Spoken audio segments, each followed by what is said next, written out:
mensagens que estamos compartilhando sobre o Sermão do Monte e as bem-aventuranças. Essa que nós vamos ler agora é a última das bem-aventuranças, embora seja ainda o início do Sermão do Monte, que se estende tocando muitos outros princípios. No versículo 10 de Mateus, capítulo 5, Jesus diz: bem-aventurados os perseguidos por causa da justiça, porque deles é o reino dos céus. Quando o Senhor Jesus está dizendo bem-aventurados, felizes os perseguidos, isso não significa que o plano e o projeto de Deus para nós seja de que a gente viva debaixo de perseguição. Assim como quando ele diz bem-aventurados os que choram, ele não tinha interesse no nosso choro, até porque ele diz serão consolados, o plano é que haja consolo. Eu quero mostrar a você que o que a palavra de Deus está falando sobre a relação entre perseguição e o reino de Deus, ela precisa ser devidamente entendida. Não é a perseguição que nos faz herdar o reino de Deus, é o envolvimento no reino de Deus que pode gerar perseguição. Essa distinção precisa ser feita e eu quero mostrar as declarações de Jesus sobre isso, porque senão seria uma salvação por merecimento. Ah, o reino é nosso porque nós somos perseguidos, nós sofremos, então isso nos faz merecedores. E salvação não se recebe por obras, não é mérito próprio. Então vamos olhar isso na perspectiva correta. E eu quero repetir, não é a perseguição que nos faz herdar o reino de Deus, é um envolvimento com o reino que pode gerar essa perseguição. O Senhor Jesus fala a respeito disso no capítulo 10 do Evangelho de Mateus. A declaração de Cristo, nosso Senhor, é a seguinte. Eu vou ler a partir do versículo 17. Ele diz: acautelai-vos dos homens, porque vos entregarão aos tribunais e vos açoitarão nas suas sinagogas. Por minha causa sereis levados à presença de governadores e de reis, para lhes servir de testemunhas, a eles e aos gentios. E quando vos entregarem, não cuideis com o que deveis falar, porque naquela hora vos será concedido o que falar. O Senhor Jesus, nesse momento, está apresentando que nós poderíamos contar com a ajuda do Espírito Santo, que não necessariamente nos livraria da perseguição de estar no tribunal, de ser julgado, mas que nos socorreria na hora de dar testemunho diante deles. Então ele diz que quando vos entregarem, não cuideis em como ou o que haveis de falar, porque naquela hora vos será concedido o que haveis de dizer, visto que não sois vós os que falais, mas o Espírito do vosso Pai é quem fala em vós. Um irmão entregará à morte outro irmão, o pai ao filho. Filhos haverá que se levantarão contra os progenitores e os matarão, e sereis odiados de todos por causa do meu nome. Aquele, porém, que perseverar até o fim, esse será salvo. Em outras palavras, Jesus já estava adiantando que nós não podemos desanimar ou nos deixar abater por conta da perseguição, mas ficarmos firmes. Ele diz: quando, porém, vos perseguirem numa cidade, fugir para outra. Esse conselho de fugir para outra significa que ele não quer que necessariamente a gente sofra com a perseguição. Há momentos onde ela pode ser evitada numa medida, há momentos onde ela pode ser trocada de um lugar para outro. E ele continua dizendo: porque em verdade vos digo que não acabareis de percorrer as cidades de Israel até que venha o Filho do Homem. O que é que o Senhor Jesus está nos ensinando nesses versículos? Ele fala de perseguição. Ele mostra que é inevitável que o reino de Deus gere uma resposta, muitas vezes até hostil por parte das pessoas. Versículos 24 e 25 diz: o discípulo não está acima do mestre, nem o servo acima do seu senhor. Basta o discípulo ser como o mestre e ao servo como o seu senhor.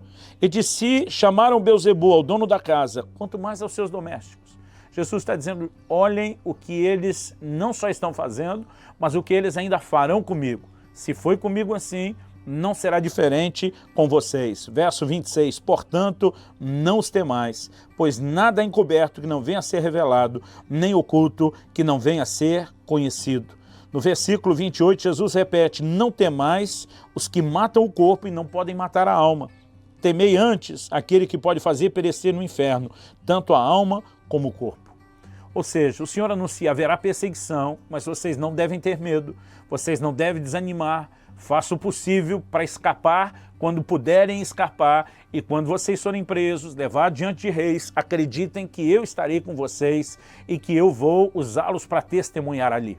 Nesse contexto do que o Senhor Jesus está declarando, nós precisamos compreender que não significa que a fé só possa ser vivida nesse contexto de perseguição.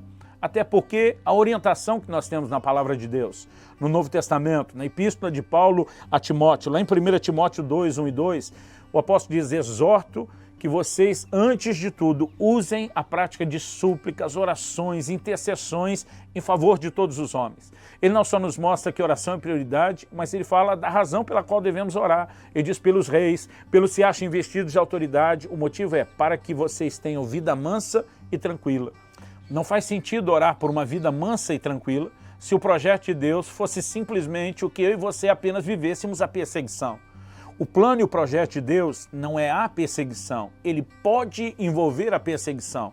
E é algo que eu e você precisamos entender, mesmo nós os que estamos vivendo num contexto cultural onde não temos essa realidade. Muitas dessas nossas mensagens estão sendo gravadas em Israel, algumas foram gravadas na Jordânia. Na Jordânia, os cristãos são atualmente apenas 3%.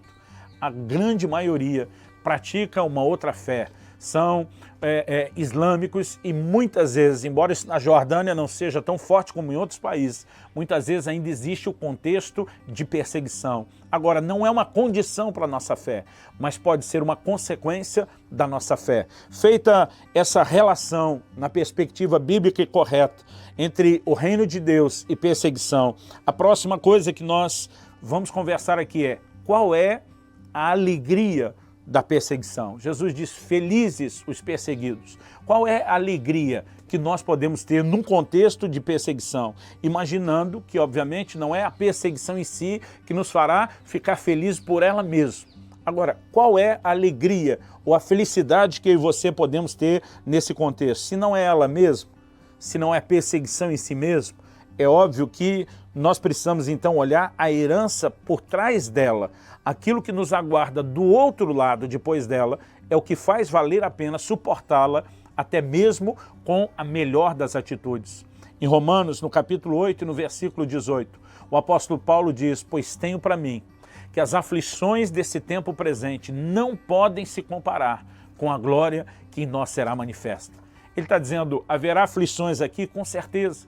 Em João 16, 33, Jesus diz: no mundo tereis aflições. Mas ele diz: tem de bom ânimo, eu venci o mundo. Embora ele diz que haveriam aflições, ele está dizendo que elas não precisam remover o nosso ânimo. Agora, o nosso ânimo não vem das aflições, vem daquilo que nos aguarda depois das aflições. Há uma herança eterna na qual nós precisamos focar. No livro de Atos, no capítulo 14, no versículo 22, a gente aprende que o trilho do reino de Deus, ele pode envolver aflições, ele pode envolver tribulações, e não só as perseguições das pessoas de uma forma direta, mas nós estamos na contramão de um sistema, nós estamos na contracultura, nós estamos nadando contra a maré. No livro de Atos, no capítulo 14 e no versículo 22, a Bíblia diz que Paulo e Barnabé voltam nas igrejas que eles haviam iniciado, pregando o evangelho no meio dos gentios, na sua primeira viagem missionária. E o texto diz que eles voltaram fortalecendo a alma dos discípulos, exortando-os a permanecer firmes na fé, mostrando que, através de muitas tribulações, nos importa entrar no reino de Deus. Eu e você precisamos reconhecer, em dias em que as pessoas pregam só um evangelho fácil, só um evangelho de lucro, só um evangelho de bênçãos e intervenções, e eu não estou falando contra isso. O problema é quando se coloca ênfase só nisso, a ponto de parecer que em nenhum momento da vida cristã podemos ter que lidar com perseguições ou com aflições. É lógico que podemos viver as intervenções de Deus e devemos crer nelas, mas também precisamos estar preparados para enfrentar situações de adversidade. A diferença entre aquele que ouve as palavras de Jesus e pratica e o que ouve e não pratica, não é que um é poupado da tempestade, a tempestade vem contra os dois. A diferença é que um se preparou para ela, um tem alicerces para suportá-la. E acredito que um evangelho que não anuncia às pessoas que eles vão ter que lidar com aflições, com dificuldades, com problemas, leva-os a equivocadamente, muitas vezes edificar algo sem alicerces. Precisamos da mentalidade correta, de ter alicerce e ter estrutura para enfrentarmos todo e qualquer tipo de perseguição, de aflição, de tribulação que possa surgir ao longo da caminhada. Essa mesma perspectiva que Paulo apresenta em Romanos 8:18, ele também nos apresenta em 2 aos Coríntios, no capítulo 4 e no versículo 17. onde Paulo diz, porque a nossa leve e momentânea tribulação produz para nós eterno peso de glória acima de toda comparação. Eterno peso de glória acima de toda comparação. Do que o apóstolo Paulo está falando? Quando ele diz acima de toda comparação, ele não só diz que do outro lado tem algo muito melhor, mas ele chama uma tribulação de leve. Ele fala da glória como sendo pesada. Paulo está usando a ilustração de uma balança romana, muito comum e conhecida nos seus dias, aquela balança de 2 pratos. Em um lado punha-se o peso padrão e o prato da balança abaixava, no outro ia colocando o produto até que ele se equilibrasse. O que ele está dizendo é que não tem tribulação que consiga abaixar o prato e comparar com o peso da glória que nos aguarda. A palavra de Deus está aqui nos passando uma mensagem importante, que o que nos aguarda está acima de qualquer comparação. Isso deve motivar a mim e a você. O apóstolo Paulo colocou o foco em não desistir. O apóstolo Pedro também colocou o foco em não desistir. Quando em 1 de Pedro, lá no capítulo 3, no verso 14, ele diz, mas ainda que venhais a sofrer por causa da justiça, bem-aventurados sois. Não vos amedronteis, portanto, com as suas ameaças, nem fiqueis alarmados. Assim como o Senhor Jesus disse, não temais. A mensagem de Pedro era a mesma. Não vos amedronteis, não os temais. Por quê? Nós somos bem-aventurados por conta daquilo que nos aguarda. Acredito que assim como Pedro e também Paulo focaram em não desistir, eu e você precisamos ter uma fé resistente, uma fé sobrevivente, uma fé que suporta qualquer tipo de coisa, porque o que nos aguarda do lado de lá da linha de chegada faz valer a pena.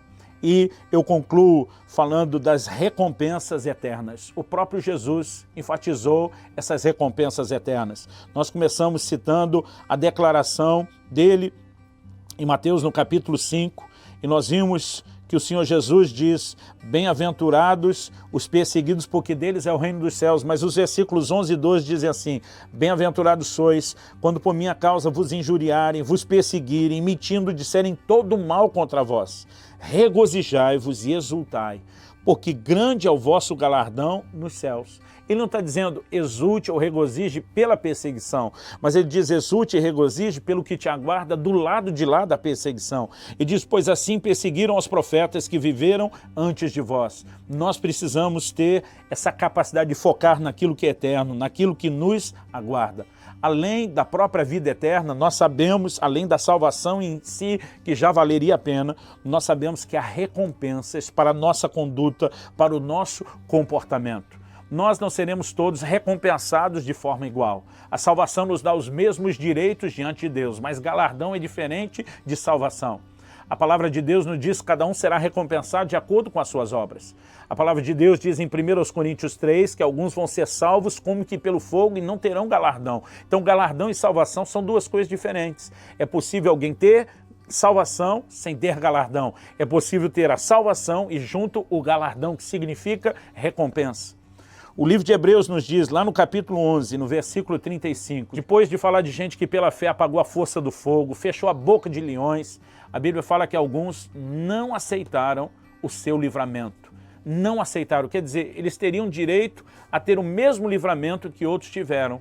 Mas o texto está dizendo que eles não aceitaram o seu livramento, porque visavam, tinham foco, uma superior ressurreição. Os mártires, quando chegar o momento da ressurreição, eles não vão ter o mesmo nível de glória que outros que morreram de uma forma diferente. A palavra de Deus diz em 1 Coríntios 15, o capítulo da ressurreição, que há diferença não só entre o brilho do sol, da lua e das estrelas, mas até entre estrela e estrela a diferença de brilho. Quando chegar a hora da ressurreição, esses mártires que poderiam usar a fé e ter direito ao livramento e não quiseram, e fizeram isso por uma escolha, porque estavam de olho numa superior ressurreição, eles terão um diferente nível de glória. Eu me recordo que, alguns anos atrás, nós tivemos a notícia de como o Estado Islâmico executou alguns cristãos cóptas, a maioria do Egito. Me impressionou o posicionamento deles, que na hora da execução ainda oravam e ainda cantavam. Essa tem sido a forma como a igreja cristã tem escrito a sua história ao longo do tempo. muitos deles, mesmo diante da morte, não se assustaram, não se amedrontaram, tiveram a capacidade de permanecer adorando a Deus, como os cristãos que eram queimados em Roma, até o momento em que as chamas chegavam muito perto, ou quando eram devorados pelos leões no Coliseu, dobravam os seus joelhos e adoravam a Deus, focando a recompensa eterna. Nós precisamos entender que cada um deles terá uma ressurreição diferenciada. Tudo aquilo que fazemos será honrado pelo Senhor. Então nós devemos exultar não pela perseguição em si, mas porque muitas vezes ela pode nos proporcionar um galardão ainda maior. E a certeza desse galardão, dessa grande recompensa, deve nos fazer ficar firmes na fé. Eu quero trazer uma palavra ao seu coração. Não se deixe desanimar pelos problemas. Talvez não sejam perseguições como alguns cristãos sofrem em alguns lugares do mundo. Talvez seja o peso das aflições. Talvez seja só a oposição de amigos e família. Mas não desanime na sua fé. Fique firme. Porque quando você cruzar a linha de chegada, quando você finalmente terminar a carreira, terá valido a pena. Não desista, não se abata, não tenha medo. A sua fé tem uma grande recompensa, como diz o livro de Hebreus.